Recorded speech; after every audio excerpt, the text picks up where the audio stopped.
Eu escolhi a Zumbi dos Palmares porque meu noivo, ele já fez faculdade na Zumbi dos Palmares e através da Zumbi ele conseguiu um emprego numa Big Four, que é de auditoria. E aí ele falou, lá tem muita oportunidade para diversidade, né, para todas as pessoas, não só negras, mas o pessoal LGBT, tem muita oportunidade em várias empresas, que hoje em dia outras faculdades não abrem essa oportunidade para esse público, né?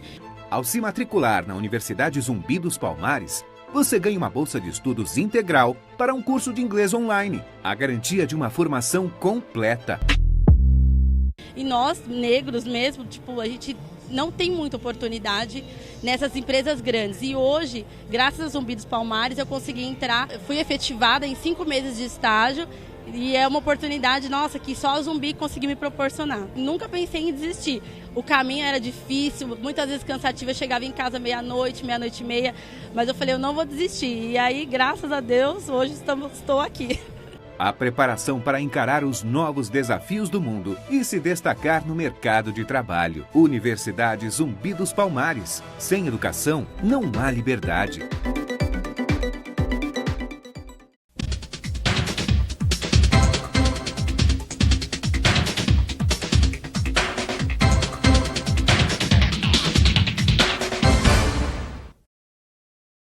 Olá, caros amigos, estamos iniciando o nosso programa Negros em Foco, um espaço democrático de debates e reflexões sobre a valorização, fortalecimento e empoderamento da agenda da diversidade racial no nosso país.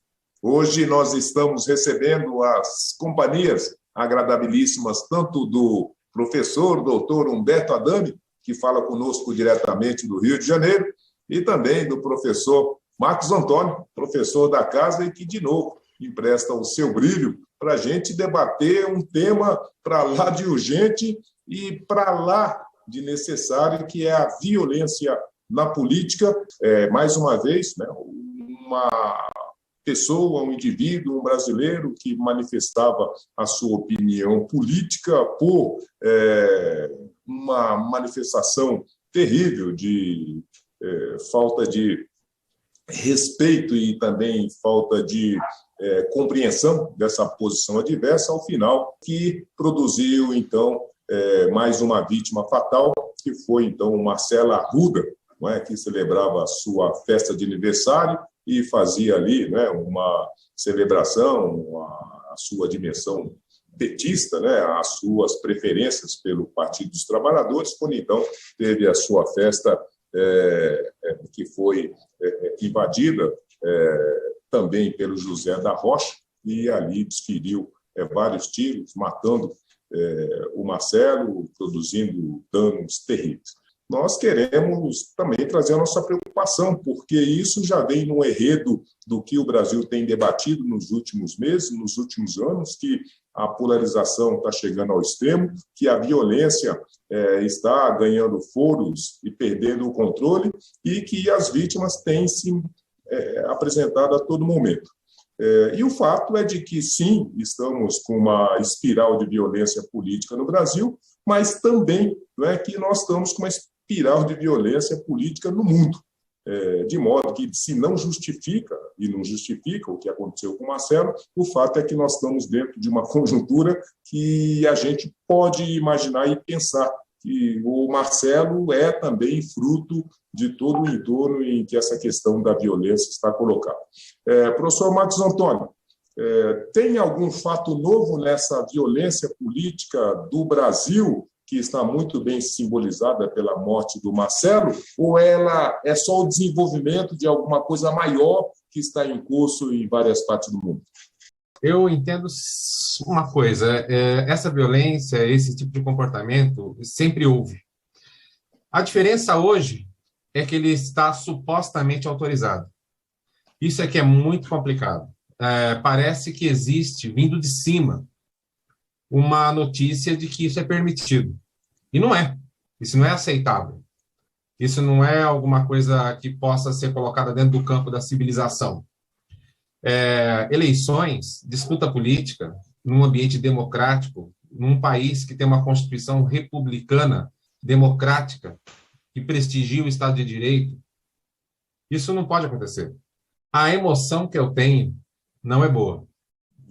Eu percebo, no meu hall de amigos, pessoal, algumas dificuldades de conversa já. Eu percebo que a temperatura sobe muito rápido. A interação entre as pessoas já está recortada por essa polarização de contrariedade, né, entre eu e eles, ou nós e eles. Mas o fato é que, até por conta desse ocorrido em que o ex-primeiro-ministro do Japão,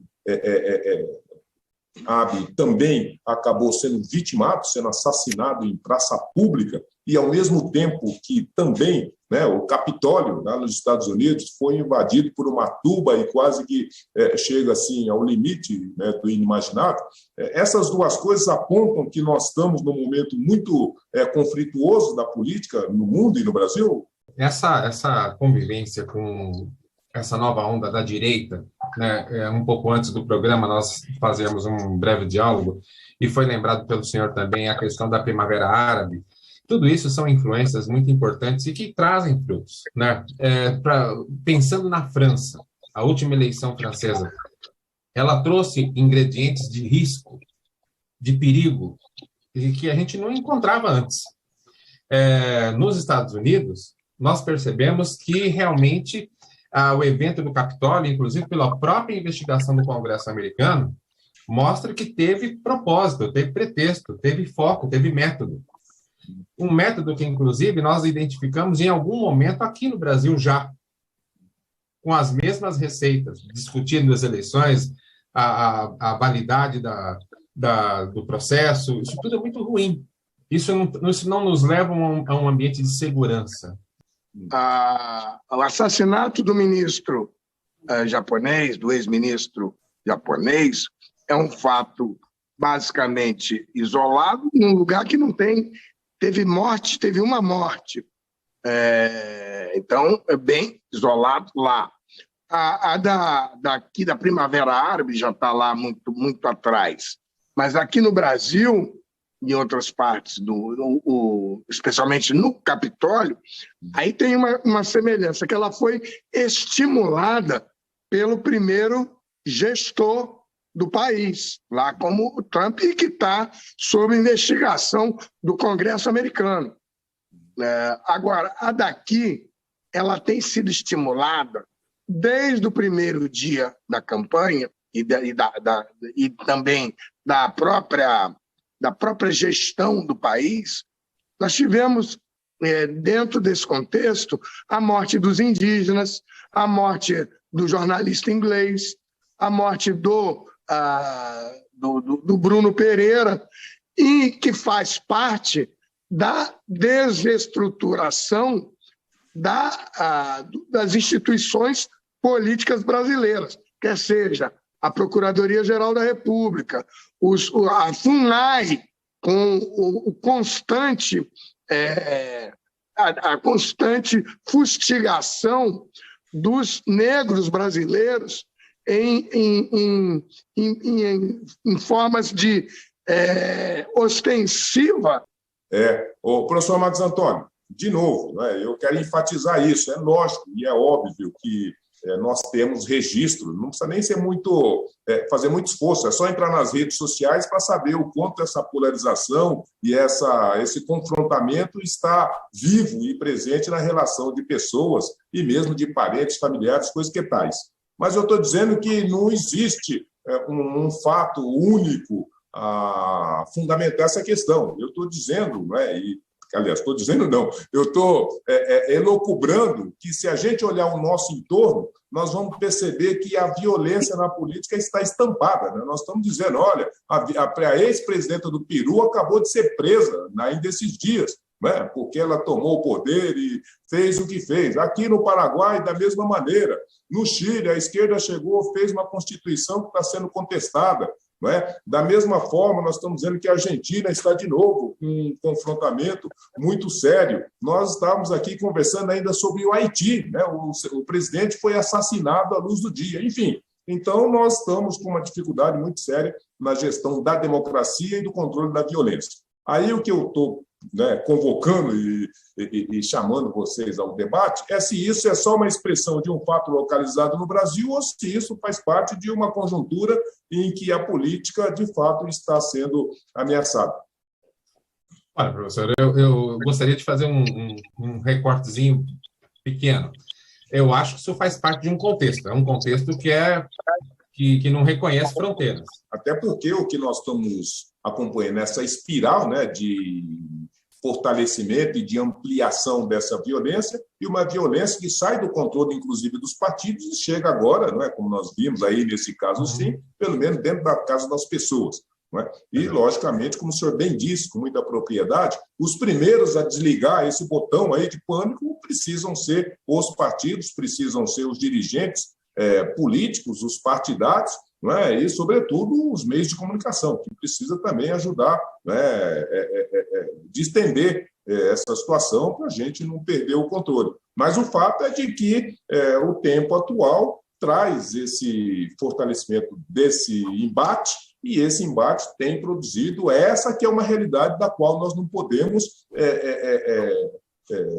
desconsiderar. Ela está aí, né, influenciando e impactando a nossa realidade. O professor Humberto Adame, de toda maneira, e a lei? A justiça tem elementos, porque a gente viu, por exemplo, a postura do Tribunal Superior Eleitoral no sentido de minorar a ação dessa violência, seja mandando prender o Daniel Silveira, atacando a fake news, chamando as grandes empresas aí de comunicação e tecnologia para parcerizar nesse esforço. O senhor acha que isso pode ser um elemento importante para auxiliar, distender essa temperatura? Quero separar e voltar um pouco atrás em dois momentos. A questão da violência contra a população negra, mesmo a política, que ela permanece a mesma o tempo todo. Eu quero discordar que esse não é o primeiro, acontece o tempo todo. Aqui em Caxias mataram 2 vereadores, mata-se vereadores em todos os dias. Nós estamos vendo, então, jornais diferentes, porque a violência não é o primeiro que aconteceu. Acontece todos os dias nos 5.573 municípios do país. É uma violência permanente e local. E, segundo, a violência contra as instituições democráticas. Eu não sei quem é que falava que o problema de você estimular a violência, a não obedecer à lei, como pergunta Zé Vicente, o problema é o guarda da esquina, que acha que também não tem que cumprir. E é o que a gente está vendo agora. Todo mundo acha que pode dar tiro, e você veja, que é o que eu ia dizer aquela hora, as 3 pessoas diretamente envolvidas eram do setor de segurança, que era o que morreu, o que matou, e a mulher do que morreu, que é do Marcelo, que vai lá com um distintivo na mão, e o outro lá manda bala para todo lado, é um tiroteio. Isso a gente vê. Eu já tive embates com algumas dessas pessoas do setor de seguranças, que é um dos grupos que está dando apoio a essa questão da arma, a questão de vai liberar arma para todo mundo. E eu sempre tenho dito assim, polícia que não está dentro da lei é tanto fora da lei quanto a polícia, aqueles que elas dizem perseguir. Porque agora, a polícia tem que estar dentro da lei. O professor Marcos Antônio, o doutor Humberto Adame nos provoca, né, para uma reflexão e para uma análise que é contraditória, né, que contrapõe a essa argumentação de que as coisas só acontecem se tiver todo o entorno que justifique isso. Porque quando a gente pega esse caso do Shinzo Abe, né, e o professor Humberto Adame traz com muita precisão, olha, mas lá teve um homicídio o ano todo, por exemplo.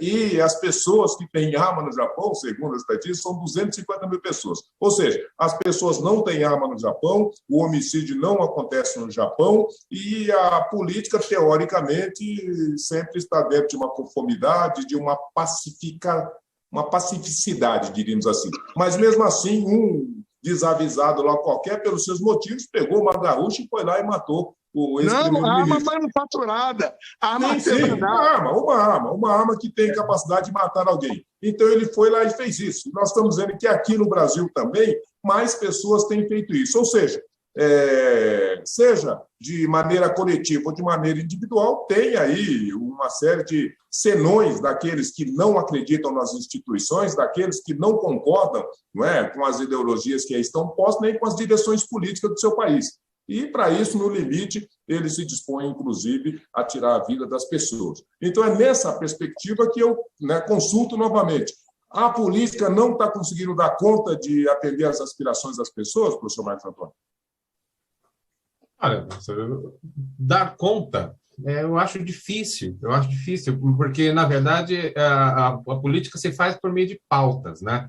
E a pauta que nós temos hoje, não só no Brasil, é uma pauta que engloba essa perspectiva do uso da força, né? Do uso de armas. Vejam o que fez a Suprema Corte Americana, professor José Vicente, quando libera. Hoje, uma pessoa em Nova York pode andar com uma arma de repetição, né? Quer dizer, isso é uma coisa que parece nos esbofetear, né? É uma questão, não parece razoável isso. Mas é um fato com o que nós temos que lidar.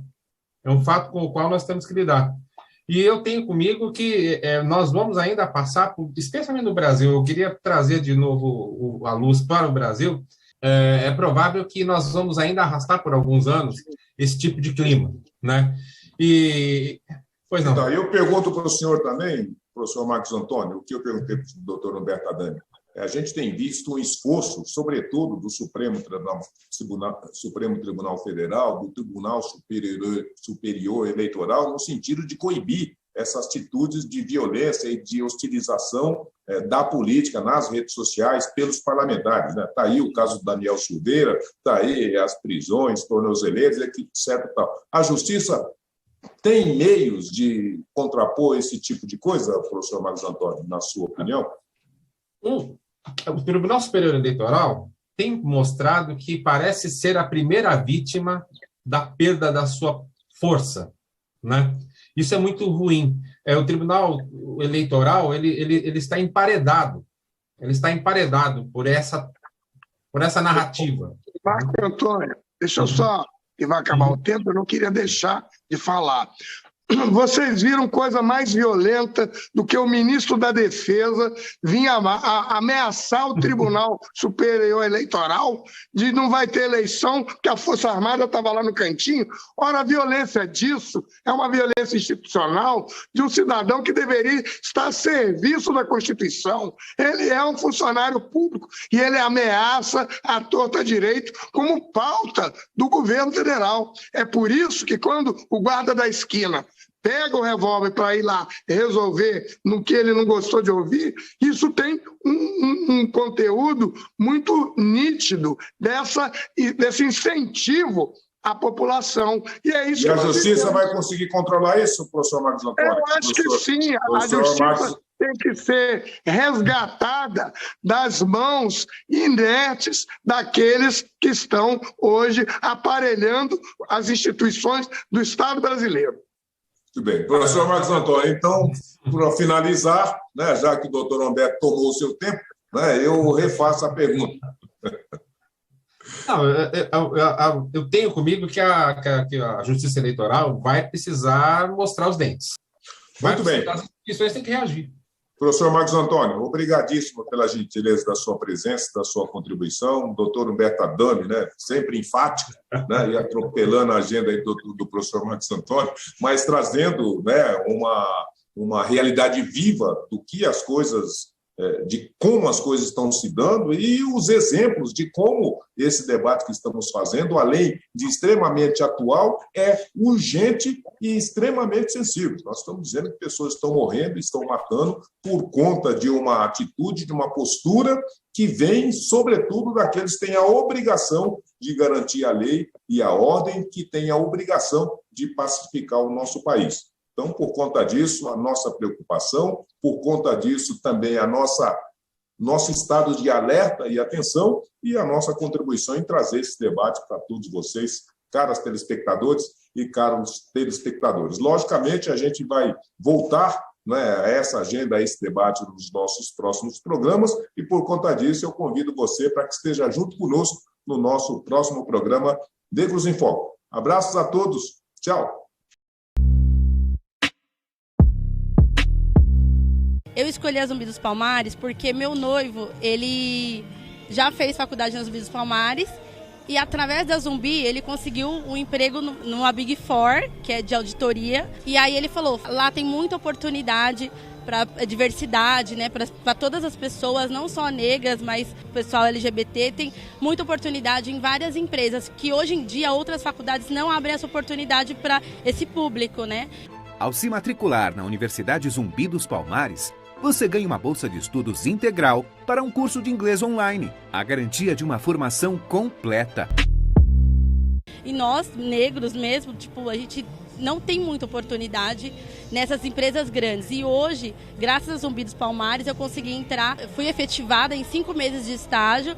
E é uma oportunidade, nossa, que só a Zumbi conseguiu me proporcionar. Nunca pensei em desistir. O caminho era difícil, muitas vezes cansativo. Eu chegava em casa meia-noite e meia, mas eu falei, eu não vou desistir. E aí, graças a Deus, hoje estou aqui. A preparação para encarar os novos desafios do mundo e se destacar no mercado de trabalho. Universidade Zumbi dos Palmares. Sem educação, não há liberdade.